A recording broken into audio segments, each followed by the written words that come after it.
Hello student, कैसे हैं आप सभी। आई होप आप सभी अच्छे होंगे। मैं आरती वर्मा। और जैसा कि आप सभी जानते हैं, इससे पिछली वाली वीडियो में हमने यूनिट 4 जो हमारी प्लानिंग है उसके हमने 3 टॉपिक कवर कर लिए हैं। फर्स्ट था मीनिंग एंड फीचर, सेकंड था इम्पोर्टेंस, थर्ड था उसकी लिमिटेशन एंड अब हम इस वीडियो में बात करने वाले हैं प्रोसेस ऑफ प्लानिंग। हम बात करते हैं प्लानिंग प्रोसेस के फर्स्ट स्टेप की, फर्स्ट हेडिंग की कि क्या है। फर्स्ट हेडिंग है सेटिंग ऑब्जेक्टिव्स, उद्देश्यों को डिफाइन करना किसी भी ऑर्गेनाइजेशन का सबसे पहला काम होता है। Setting objectives is the first step in the planning. Planning process का सबसे पहला स्टेप क्या होता है? उद्देश्यों को डिफाइन करना। Objectives define the goals of the project और ऑर्गेनाइजेशन। ये जो संस्था के उद्देश्य होते हैं, ऑर्गेनाइजेशन के जो ये हमारे ऑब्जेक्टिव्स होते हैं, ये किसी परियोजना या फिर ऑर्गेनाइजेशन के लक्ष्यों को डिफाइन करते हैं, क्योंकि प्लानिंग के प्रोसेस में उठाए जाने वाले हर एक स्टेप उद्देश्य प्राप्ति की ही बात करते हैं। क्योंकि ये जो ऑब्जेक्टिव्स होते हैं ये प्लानिंग प्रोसेस का सेंटर पॉइंट होते हैं। They help guide decision making, measure progress and motivate people. ये डिसीज़न लेने में कर्मचारी जो एम्प्लॉय होते हैं उनको मोटिवेट करने और लोगों को भी मोटिवेट करने में हेल्प करते हैं, और ये कर्मचारियों का मार्गदर्शन भी करते हैं। ये जो ऑर्गेनाइजेशन के लिए बनाए गए उद्देश्य सरल और एकदम पूरी तरह से क्लियर होने चाहिए, ताकि जो ऑर्गेनाइजेशन के कर्मचारी हैं उनको आसानी से समझ में आ सके। अब हम बात करते हैं प्लानिंग प्रोसेस के सेकंड स्टेप की, जो है डेवलपमेंट प्रेमाइसिस, मतलब आधार विकसित करना। ऑब्जेक्टिव्स को डिफाइन करने के बाद क्या करते हैं? हम आधार विकसित करते हैं। Developing premises is the second step in the planning process. Premises को डेवलप करना ये हमारी प्लानिंग प्रोसेस, प्लानिंग की प्रक्रिया, नियोजन प्रक्रिया का सेकंड स्टेप होता है। It involves making assumptions about the future which are then used to create plans. इसमें फ्यूचर को ध्यान में रखकर कुछ धारणाएं बनाई जाती हैं जिनका उपयोग फिर प्लानिंग प्रोसेस के लिए किया जाता है। These assumptions are called premises.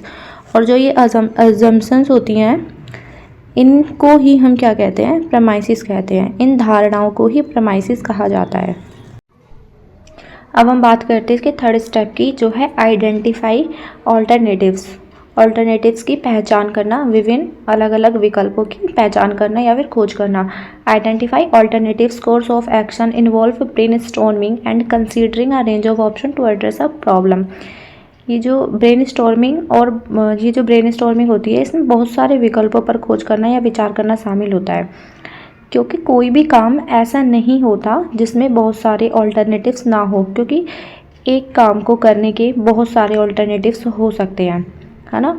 और इसमें ऑर्गेनाइजेशन के कार्य को करने के लिए अनेक विकल्पों में से सबसे अच्छा और सबसे बेस्ट विकल्प, जो भी सबसे अच्छा ऑल्टरनेटिव होगा बहुत सारे ऑल्टरनेटिव्स में से, उसको आइडेंटिफाई करना पड़ता है। ये जो ब्रेनस्टॉर्मिंग है, इसका मतलब क्या होता है? ये एक ग्रुप एक्टिविटी होती है जिसमें बहुत सारे लोग मिलकर एक ऑर्गेनाइजेशन की प्रॉब्लम को सॉल्व करने के लिए अपने अपने विचार, अपने अपने आइडिया बताते हैं।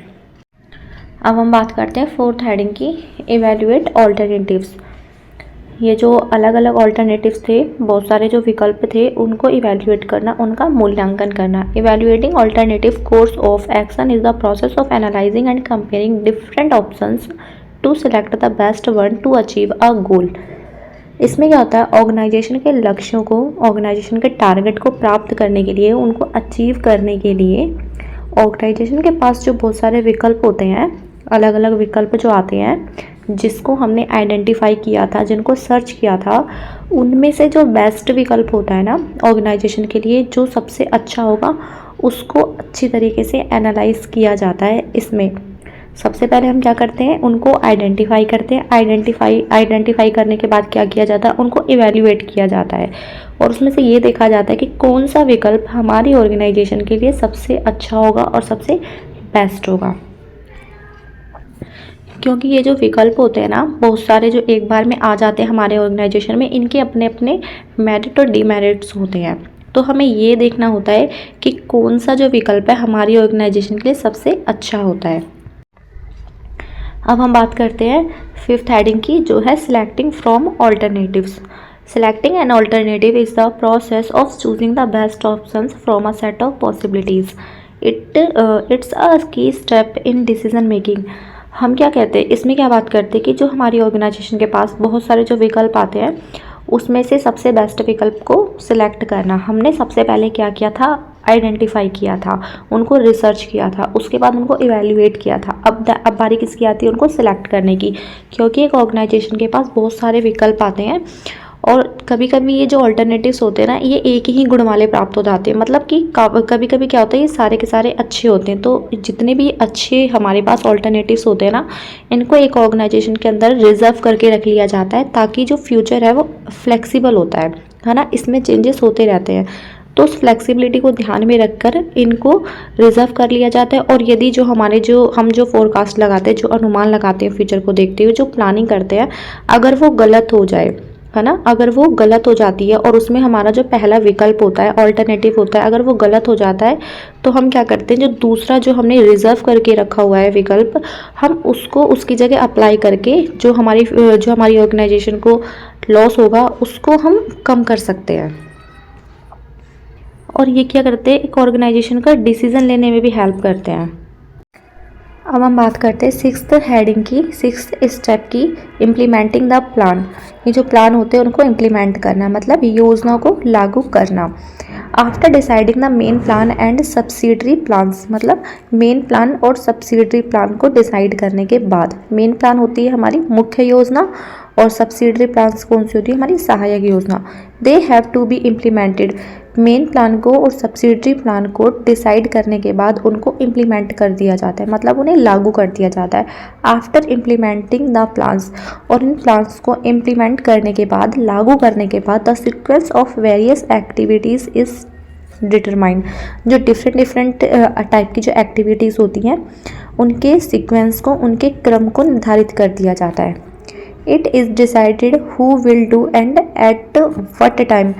जो ये एक्टिविटीज़ होती हैं इसमें क्या किया जाता है, ये डिसाइड कर दिया जाता है, निर्धारित कर दिया जाता है कि कौन क्या करेगा और किस टाइम करेगा। This makes it easier to achieve the objectives. इससे क्या होता है, सबको अपने अपने काम के बारे में पता होता है कि कौन क्या करेगा और क्या करेगा, क्या नहीं करेगा, वो किस समय करेगा। इससे क्या होता है, ऑर्गेनाइजेशन के जो ऑब्जेक्टिव्स होता है उनको हम अचीव कर सकते हैं, उनको अचीव करने में आसानी हो जाती है।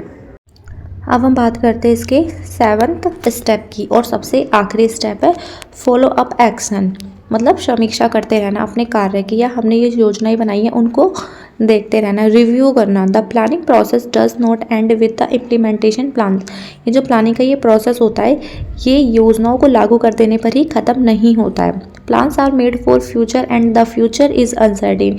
ये जो प्लान्स होते हैं हमारे, ये जो नियोजन होती है, ये जो हमने प्लानिंग करी होती है, ये क्या होता है, फ्यूचर पे बेस होता है। फ्यूचर कैसा होता है, फ्लेक्सिबल होता है, बदलता रहता है, एक जैसा नहीं रहता।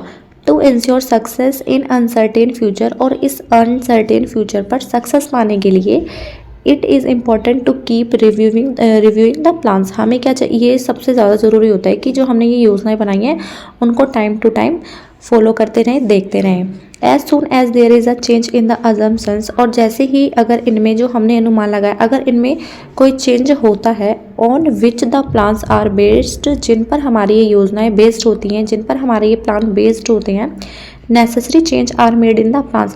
हमें उन अनिश्चित भविष्य को देखते हुए, उन मान्यताओं में चेंजेस को देखते हुए, अपने ये जो प्लान्स होते हैं इनको जल्दी से जल्दी क्या कर देना चाहिए, चेंज कर देना चाहिए, हमें रिव्यू करते रहना चाहिए। Thus we can say that the planning is continuous process. इस तरीके से हम कह सकते हैं कि ये जो प्लानिंग होती है ये एक कॉन्टीन्यूस प्रोसेस है, ये एक लगातार चलने वाली प्रक्रिया है। अब हम एक बार इसके स्टेप को रिकॉल कर लेते हैं। देखो इसकी फर्स्ट हेडिंग क्या थी, सेटिंग ऑब्जेक्टिव। सबसे पहले हमने क्या किया था, उद्देश्यों को निर्धारित किया था। उसके बाद क्या था, सेकंड डेवलपिंग परमाइसिस, मतलब आधार विकसित करना। एंड थर्ड क्या था, identify alternative course of action. जो हमने क्या किए थे, विकल्पों को आइडेंटिफाई किया था, आइडेंटिफाई करने के बाद उनको इवैल्यूएट किया था, एंड देन सिलेक्ट किया था हमने उसमें से। उसके बाद हमने इम्प्लीमेंटेशन द प्लान को इम्प्लीमेंट किया था, प्लान्स को लागू किया था, एंड लास्ट में फॉलो अप एक्शन, समीक्षा करना, हमारी सारे प्रोसेस को एक बार चेक करना। अब हमारा जो ये प्रोसेस है प्लानिंग का, ये यहीं पर ख़त्म होता है। अब इसका जो आखिरी टॉपिक है उसको हम नेक्स्ट वीडियो में कंप्लीट करेंगे।